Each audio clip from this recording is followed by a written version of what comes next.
How do you start off a video about somebody's life?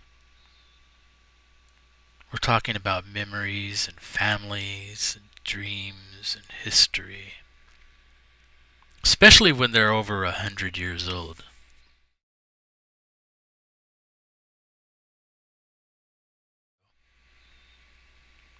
So I had to ask myself, what's the best way to tell this story about a man named Lewis Hendricks and a woman named Velma Hendricks?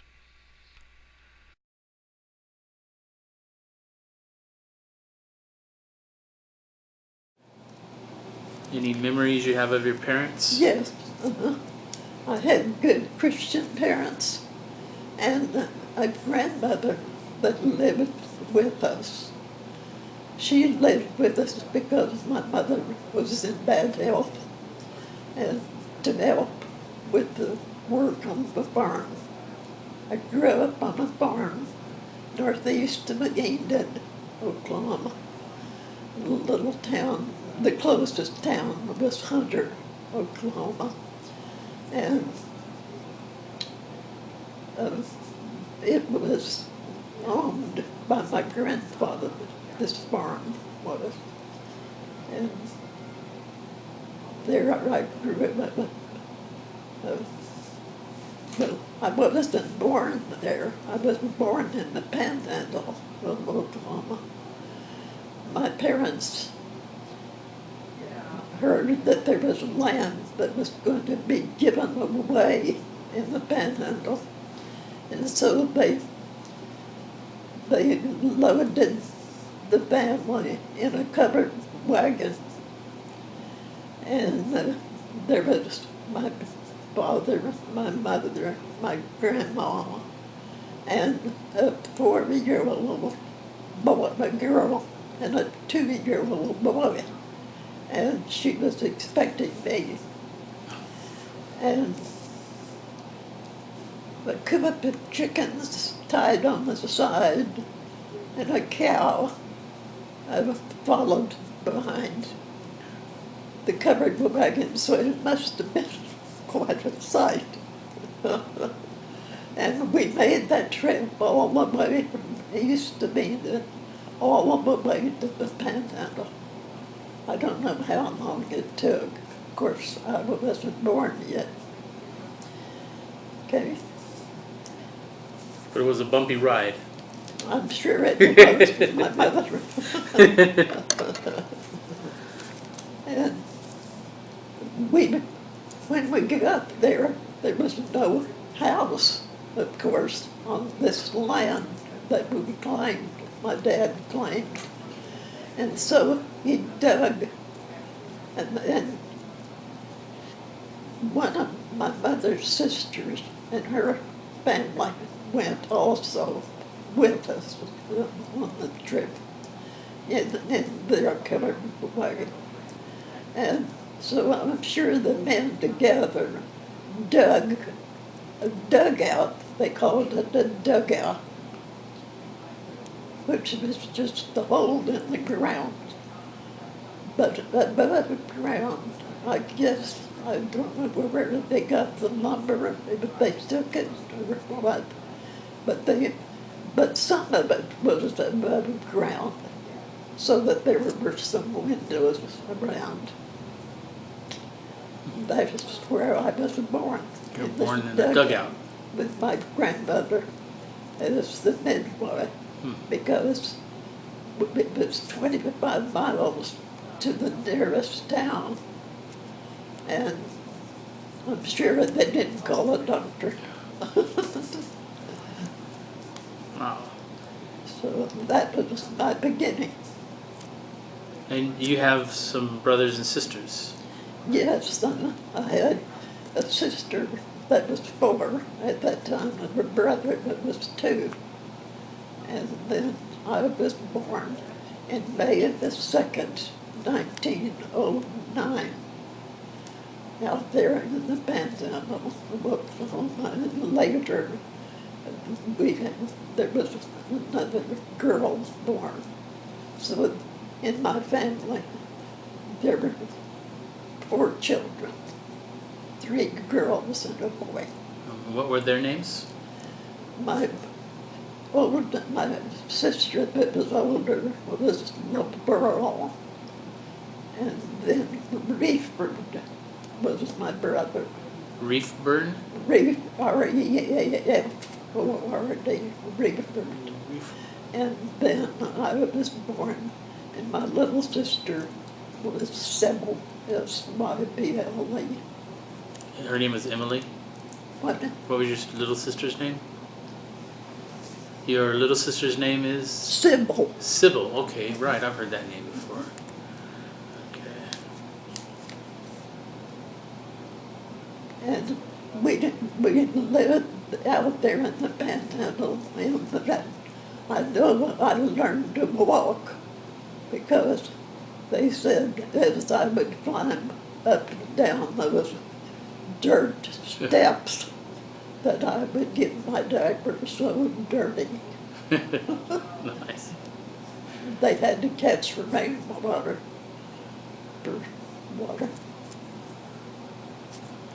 No AM FM radio back then.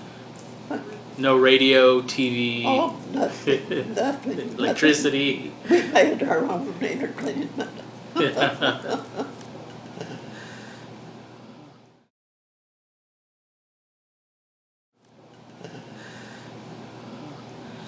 Do you have any favorite childhood memories? Well, everybody, we finally came back to our farm in Oklahoma, and near Enid. Everybody had to work. Everybody, even the youngest child, they could do something. And they did, they had to. But we moved. I started to school when I was 5. Of course, there were 2 others ahead of me, but I was 5, just turned 5 when I started to school. We didn't have a kindergarten, so I started in the 1st grade. And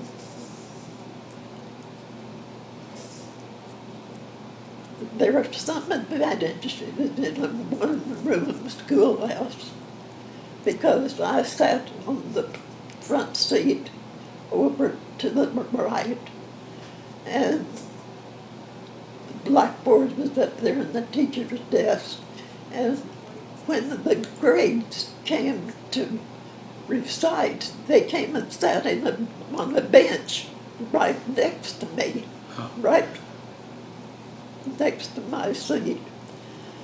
And so I just learned what they learned. Oh, that's good. And that was one advantage. And when they went to the blackboard, I didn't have anything else to do. So I watched and worked their problems on the blackboard, and I learned my numbers. So I had that advantage. And so at the end of that year, the teacher said she's ready for 3rd grade. After kindergarten, you went to 3rd grade. Well, there wasn't a kindergarten. Oh, right. After 1st grade, they put me in the 3rd grade. Wow. So in high school, they might have made you the teacher. But I think it was the 5th grade, maybe they didn't let me skip also, because I just learned everything that everybody else learned. I don't know how that happened, but I skipped 2 grades, so I was in the same class then as my brother, and I was 13 when I started high school then. Wow. Emotionally, I wasn't ready because those kids were beginning to date already. I was just a kid. Right. But I kept up.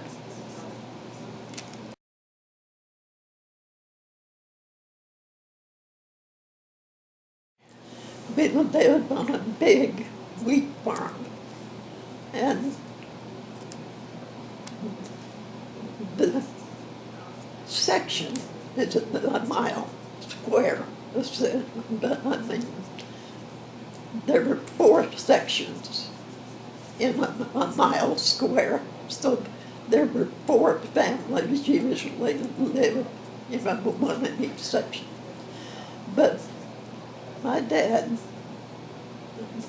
was a hard worker, and he wanted more than that, so he leased another half section across the road from our house.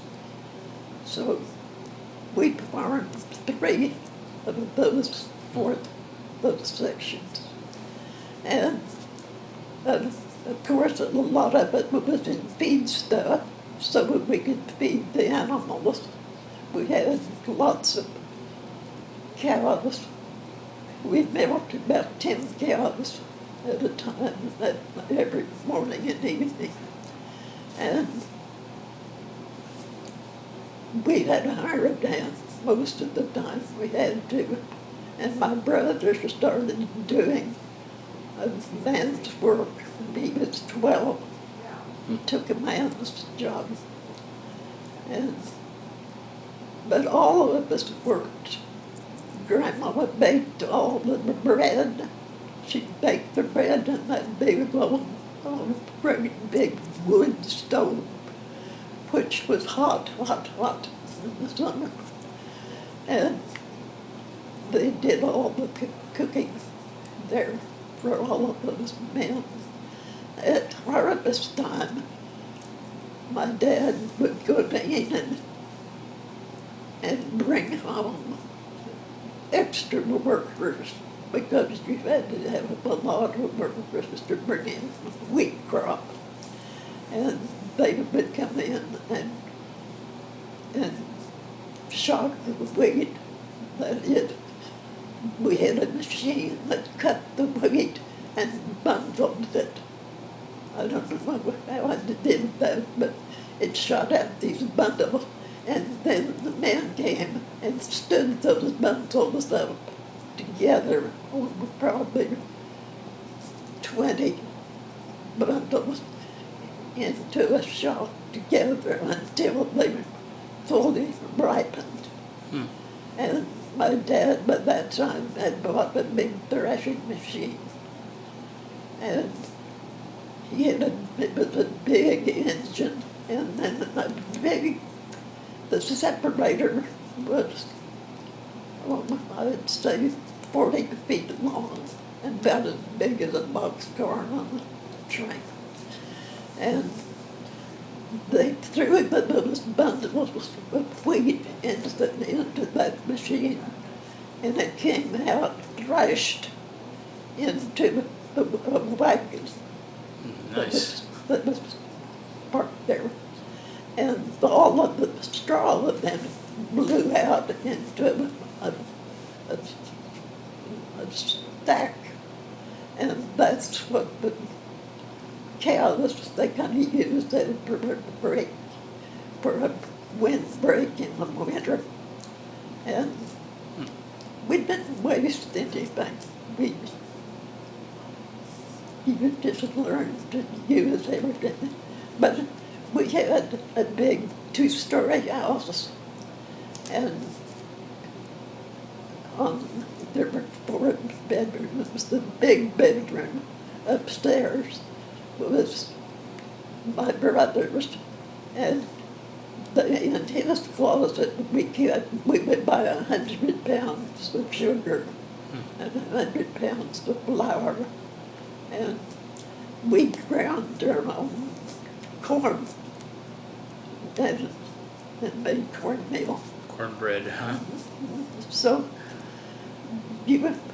but I was said everybody worked, even the smallest child, and I am so grateful to my family for my work ethic, because it was passed down into my genes. I've been a hard worker all my life. I don't mind hard work. Well, we had lots of fun on the farm, even though we all worked. We, we ran races, we did the high jump and the road jump, and we had a bicycle. My brother had a bicycle, and all of us rode it at times. And our mailbox was more than a half a mile from our house, and that somebody went after the mail every day, and we got to ride the bike then. So whoever got the mail got to ride the bike. Yeah, It's like down to get the mail.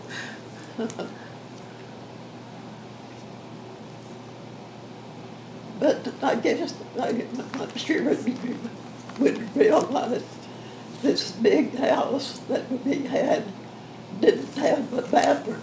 Okay, they had outhouse. Yes. And of course, we had a chicken house and a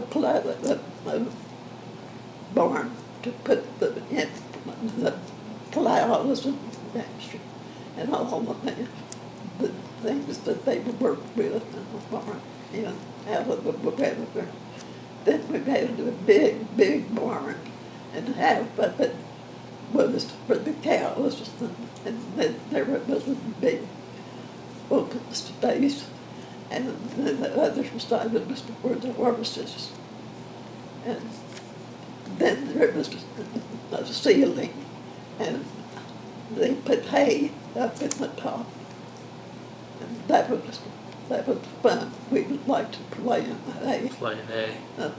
Did you guys go on hay rides and What? hay rides? Not until I got in high school. That was like a dating thing, right? No, of course I didn't start dating until I was almost ready to graduate because I was still young. I was just barely past 12 when I started high school. I was 13.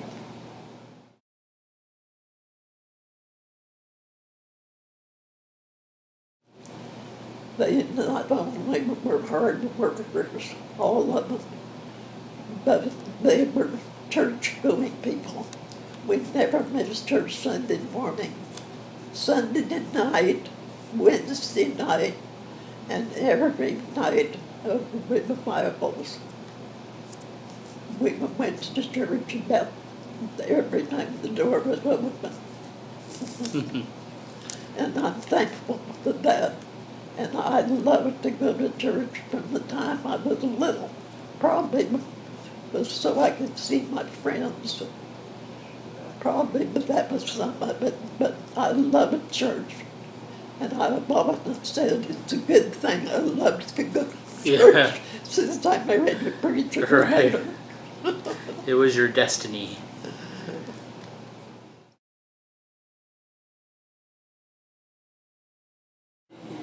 Hey, you had mentioned your father. Your father was a smoker. Yes, a heavy smoker. And so, farmer.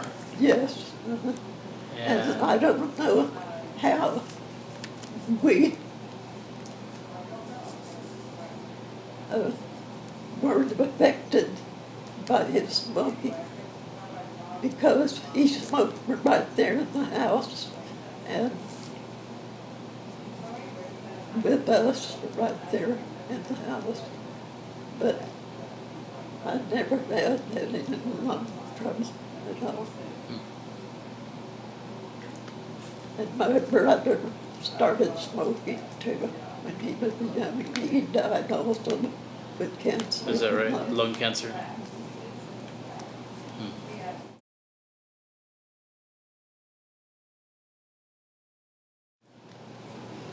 What was your grandma's name? Phipps. Phipps? Phipps. Phipps. And did your grandfather live with you too? No, he had died before that. He was very young to pass away. But they were originally from West Virginia. And he made a trip back there And after that, he never did have good health. People had consumption. And people died of things young then because they didn't have all the medicines we have now. What was your grandfather's name? Ferdinand. What is it? Ferdinand. Fernand? No, Ferdinand. Ferdinand Phipps. And they were from West Virginia, as I said.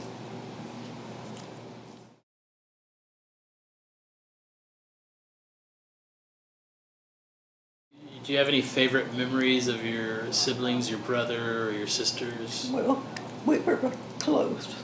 We were a close family. We would walk to school. We didn't, if we would walk around the road, it was almost 2 miles, but we cut across our farm and walked through it to the school. It was a one-room country school also. And so it wasn't too far, about a mile and a half maybe. We did that all the time In the until I snow. went to high school. Snow, rain, Sure. tornadoes. When it was real bad, when my dad took us in the wagon. And when the weather stayed close to it, they had a lot more snow than we do here. And when it was bad, and to go to church also, he took the wheels off of the wagon and put a sled. I don't know. So he made a sleigh out of it, and all of us piled in there All right. with horse-drawn. Went to church. Did your brother, did he ever like protect you from like people picking on you or bullying you?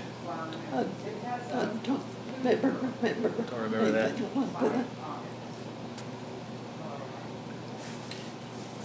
I thought,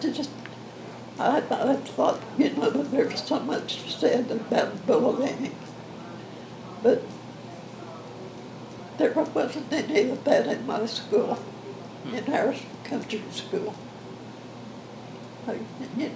They ran a tight ship. Right, discipline. They kept good order. And the teacher was a lot of us out there during recess.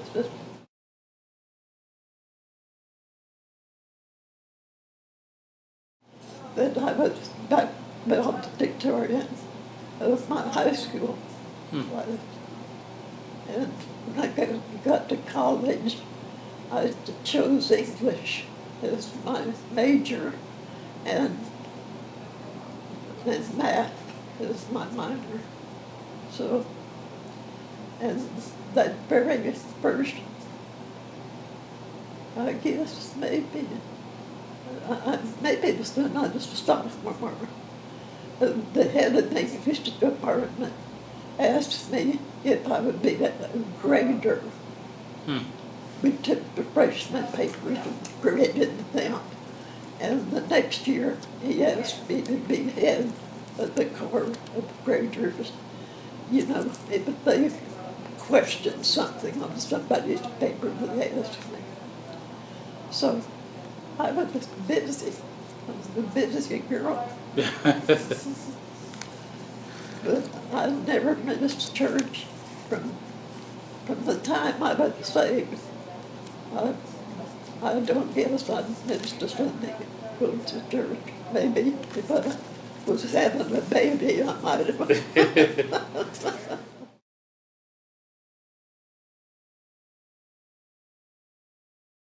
I'd like to tell you about teaching Sunday school. Okay, tell me about teaching Sunday Okay. school. When I was 15 years old, there was a time that the preacher just could not get anybody to teach 6, 7, and 8-year-olds. We called them primary. 6, 7, and 8-year-old kids. And so he asked me, I was just 15. They wouldn't do that today, but they did. And so I started, of course, I knew the Bible stories. And so I began teaching then. And there was a year maybe or two that I didn't teach during college. But ever since he started in the ministry, I've been teaching a class. So I've been teaching a class 77 years. 77 years of teaching Sunday school. That's got to be a world record. I don't know. But, and I taught adults, of course.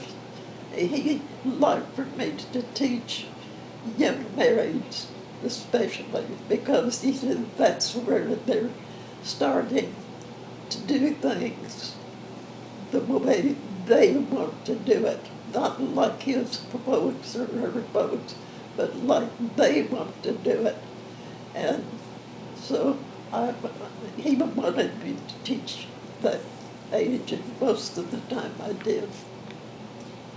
So even after he retired and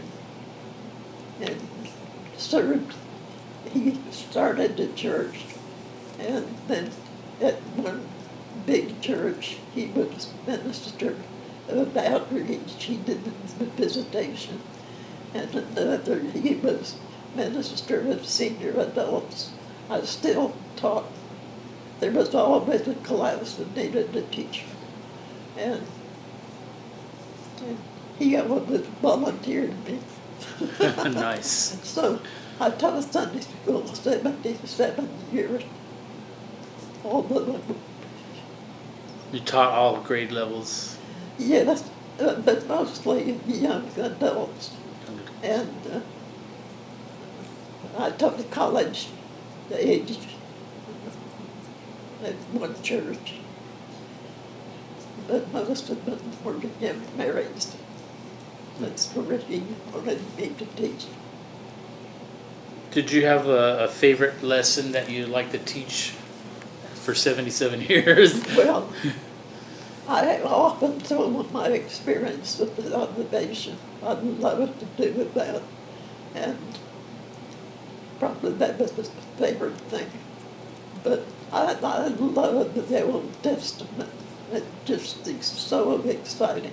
The Old Testament? And I just love the whole Bible. I've read the Bible through many times. Do you have a favorite book in the Bible? Oh, no, I don't. I guess I don't really have a favorite. I just like it all. I love it all. Like the whole package. Yes. Okay.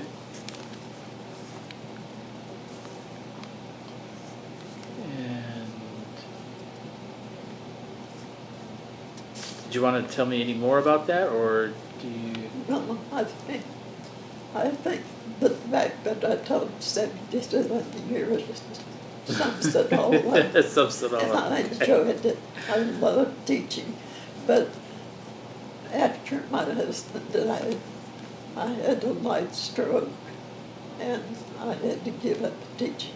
So I haven't taught now for 10 years. For 10 years. A little more. But I'm still active in my class. I had 105. I still send all the giveaway cards and all the birthday cards to our class. And we had 21 on the roll and have, I think, 12 on the homebound roll. People that are around the age of our group, but they can't come. Right. So they're homebound. Yeah, and we keep it up with it. So that's still my job. Still working. You were you doing a newsletter for the class for a while? Yes, I did that for many, many, many years. It was just to remind them of things that were coming up, and telling who was sick or who had had a death. It was a challenge. I, I didn't run it off, but I wrote it and handed it out to all the members. Well, And when did you stop doing that? Do you remember? Because it seemed like it was not too long ago. yeah, it's been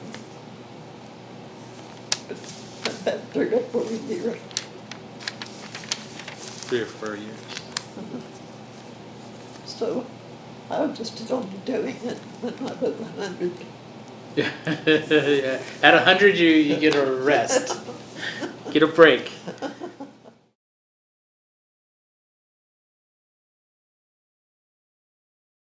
Can you tell me about a time that you found it challenging to trust God? There, after my husband's death, I felt that because my whole life had been wrapped up in his ministry, I felt like my life was over, that there wouldn't be anything else for me to do. But I found out there was. Yeah. I taught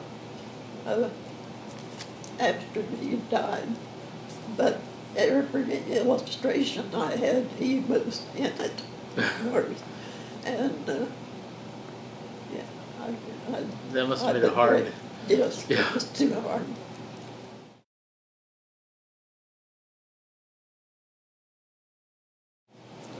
When you pray, what kind of things do you pray about? Okay. I said, I have said that I can't visit like I used to. I can't do a lot of things. I can't teach. I can't do a lot of things, but I can pray.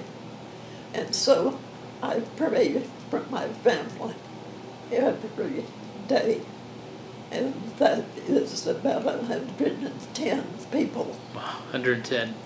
Well, they're not all blood related, but I pray for the grandchildren's husbands and wives, because it takes two to make a family. And that is my joy. That is my joy, and I do it every day.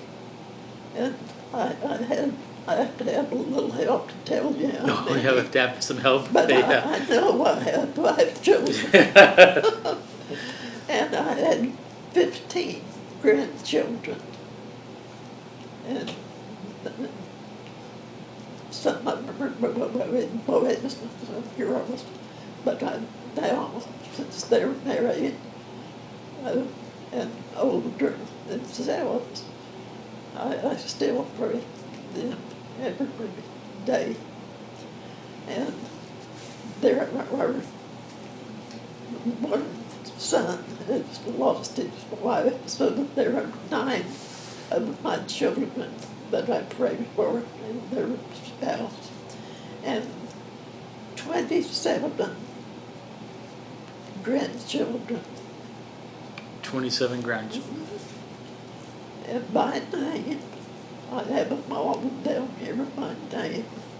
And then I have 49 great grandchildren. 49 great grandchildren.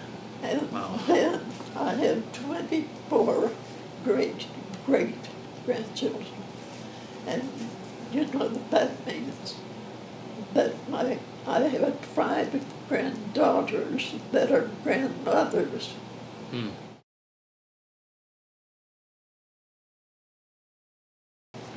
Okay, I got a little question that's a little bit off the wall. So, Okay?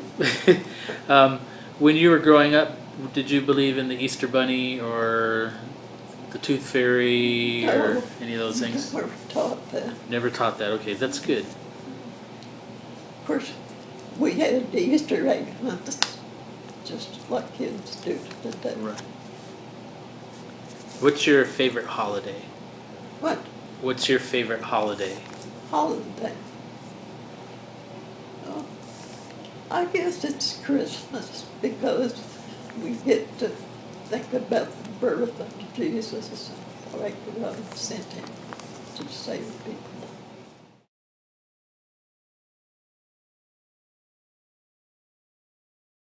Other than the animals that you had as a kid on the farm, did you have any pets? We had a dog A dog? that slept behind the stove. He had a special place, but we didn't carry him around or, or people today are just crazy about their pets. Yes, they are. Or they are their children. Right. Like, we weren't like that. This was an outdoor dog that just slept in the house at night. It was cold.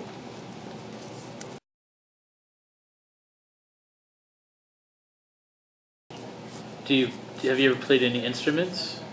Yes, I played the piano. The piano. I had a piano.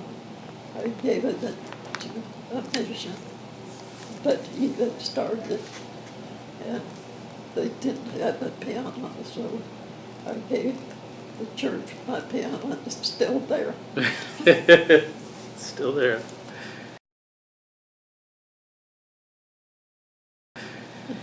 Have you ever gone on any missions trips anywhere? No, no, not like they do today. Like They didn't Uncle. do that when I was in college. But so you and Grandpa never visited any No. countries or anything like that? No, but my kids have all gone on mission trips, like a lot of my grandchildren.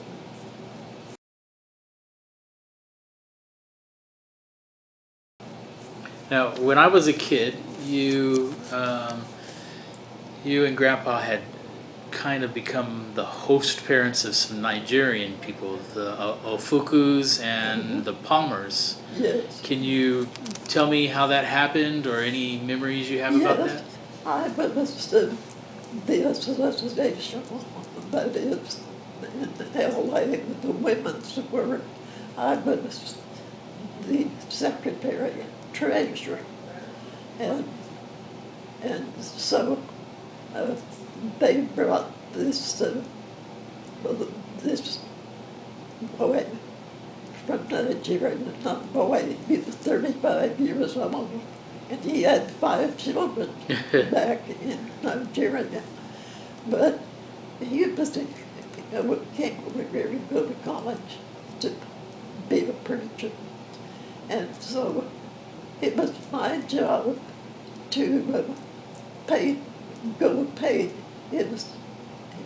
all of his college expenses. And so when they didn't have school, when the dorm was closed, he stayed with us.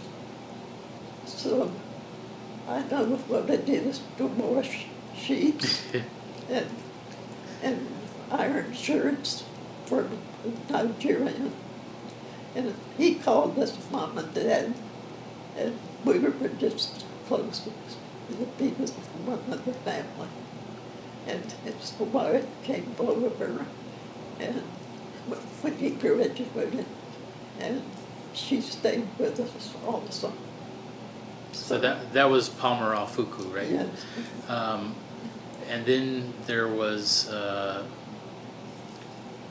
Yes, there was another one. the other one. I forgot his name right now. But he didn't stay with us. He didn't stay with you.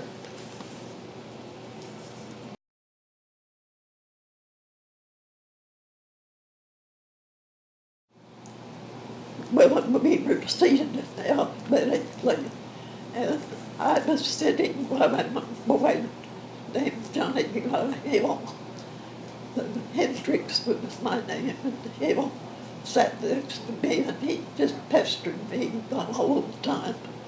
And so I asked my sister, who was down on the other side, if she would change places with me and sit with Johnny Guy.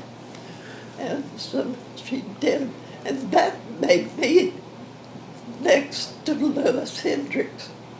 I put you next to him. Huh? Yeah. So that's how it started, really. Now your family name is Velma Irene Heron. Heron. Heron, H-E-R-R-E-N. Right. My Okay. dad. So you H Heron and Hendricks sit next to each other. Did when you first met him or sat next to him, did you like him or did you? Was he weird or? Yes, I did. I admired him.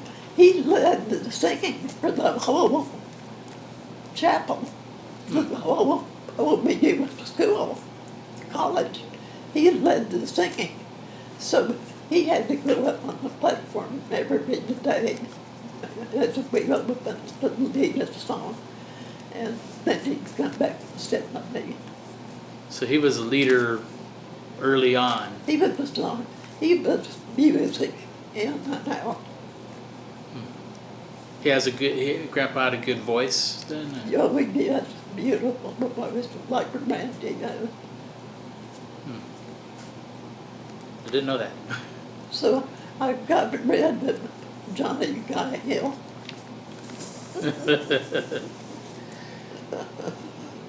So, you were 17 when you met Yes. Grandpa? Yes, I was 17. But we didn't start dating until a little after that.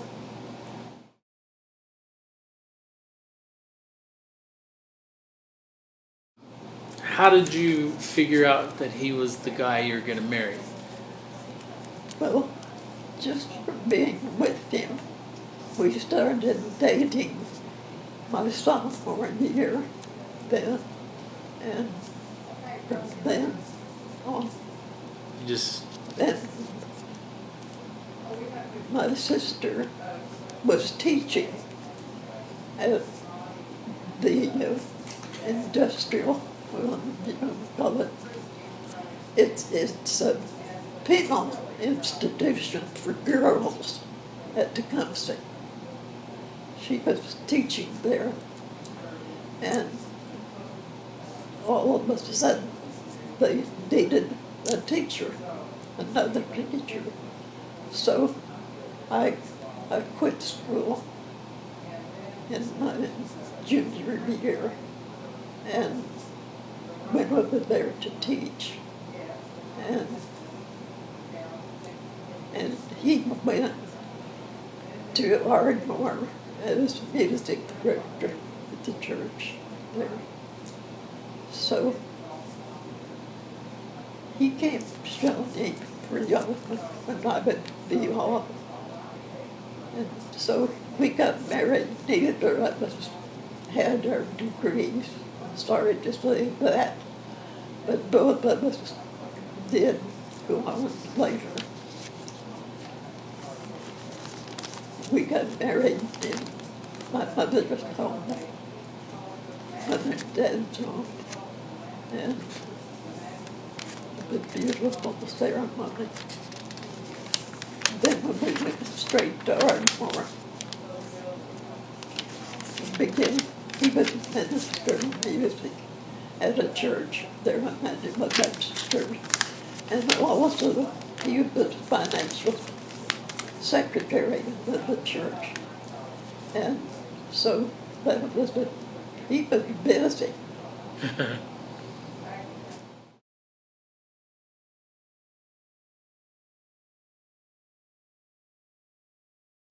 how long were you guys married? 71 years. 71 years.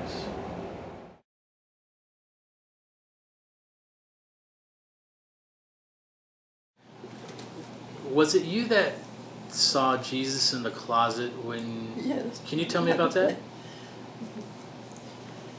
Well, I'll have to start back when I was about 8. or 8, I guess, my little friends started to be saved, and and I felt like I should also. And so one Sunday I went to work, and they didn't talk to me. They didn't explain the plan of salvation or anything. I guess they thought I'd gone to church all my life. I just really knew it. So I was baptized. And then later in my life, when I started to college, my papa finally sold the farm because 3 of us were ready for college. My brother and I and my sister was already teaching. Can you imagine? She started teaching right out of high school. She taught in one room school. And so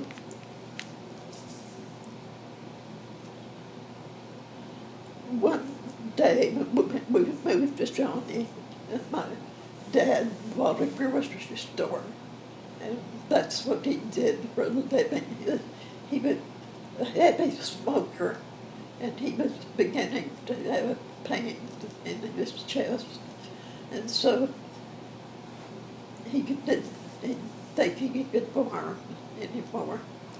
So we moved to Shawnee and joined the church, all of us. And one night, a woman got up and told about her joy in the Lord and what a close Christian walk she had with Jesus. And I thought, I don't have that. I just don't have that. I was baptized, but I was not saved. So I got under deep conviction. Deep conviction. My parents talked to me. My pastor came and talked to me. Some of the young people talked to me, and still, I just couldn't understand how I could have that close fellowship with Jesus. But one day, this same woman that I heard testify, she brought some scriptures by my house and said, Velma, read these scriptures, get somewhere to yourself and read the scriptures. Maybe one of them will speak to you. And it did. And it was these in Ephesians 8, the Ephesians, I think it was 3, 8, and 9, which say, for by grace are you saved through faith, and not of yourself. It's a gift of God, not of works, lest any man should boast. And I don't know why that scripture spoke to me, but it did. And I had gone into our girl's closet and then went in that closet, and up on a shelf, as I was praying, I saw Jesus. On a shelf.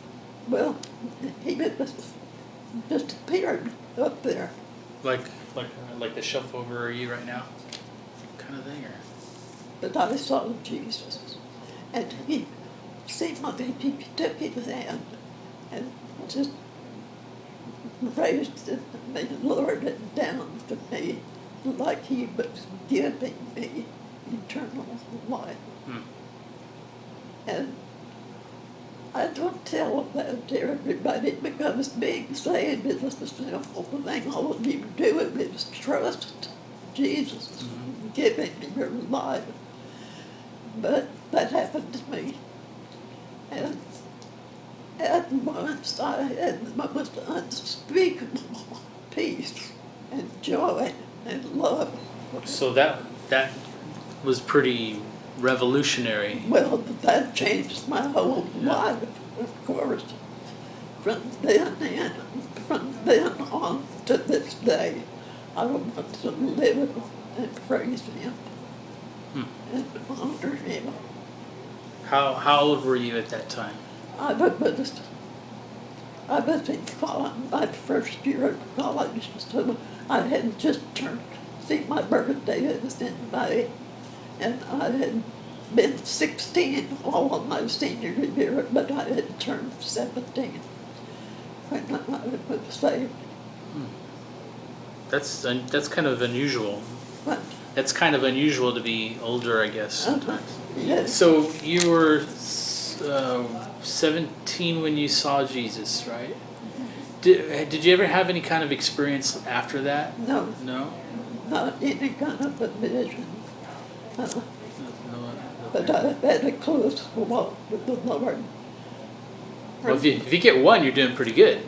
The time I was 17 until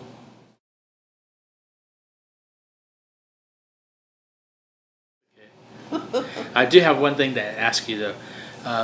What message would you leave to your your grandchildren, your great grandchildren, your children?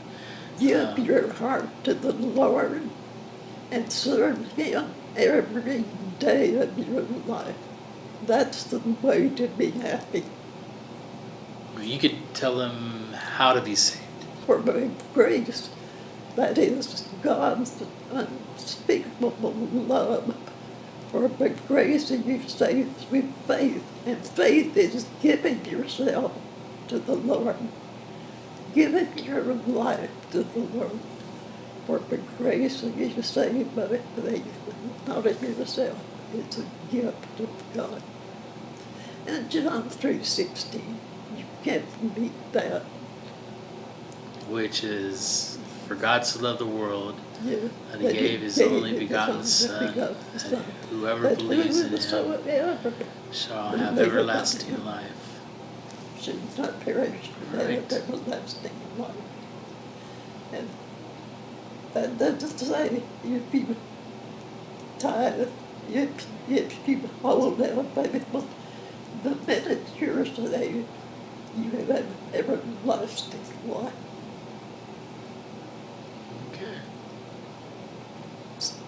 It's been a wonderful walk with the Lord.